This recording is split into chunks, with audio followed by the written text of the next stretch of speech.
Spodding is a part of carp fishing that's received an awful lot of press in the past few years, and rightly so. It offers the angler a real fishing edge when implemented correctly. Here, 2 times British carp champion Brian Jarrett shows how to cast a spod to the right spot every time. A good, powerful cast is one of the secrets of successful spodding, and with practice, your catch rate will soar. As far as the spodding's concerned, everything is down to exact accuracy. Sort of over the last probably 5 or 6 years, when I've fished a lot of sort of international matches and British Championship matches, you find that because of the number of anglers we've got on the banks now, and when you get into a competition, there's so many lines going in, everything has got to be perfect. So what I tend to do now is I always have 2 bank sticks which are exactly a rod apart. And as soon as I find a spot with a marker rod, I come down to that, I bring it back in and mark it off on the sticks to the exact distance of how many turns, and put a mark on if it's a part turn. I then relate that to the spod rod, so the spod is clipped identically directly over the top of the rigs. So if I'm fishing a zig up in the water, I want the bait landing directly on top of it, because that's where I want all the excitement to be. If you can fish accurately at whatever distance you're happy with, that's what you should concentrate on, and get it tighter and tighter and tighter.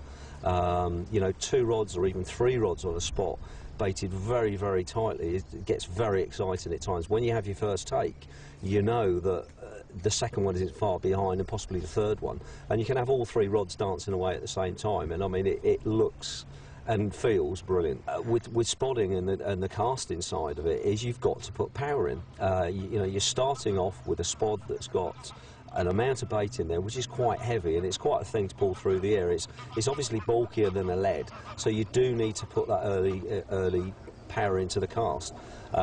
You need to extend your arms so that you're getting the full momentum of the actual arc coming round, and you're always overcasting. You know, if you're looking at spodding 60 yards, you need to look at 80 or 90 yards, and that's where you're trying to put it. Get that power with the spod moving early. As soon as that spod starts flying, then you can start feathering it onto the clip and dropping it onto the spot. But so many times you see people lightly starting the spod off and pushing the rod right out forward desperately to try and get it that little bit longer. It's just so much easier if you put the power in and then feather it down and actually let it hit the clip.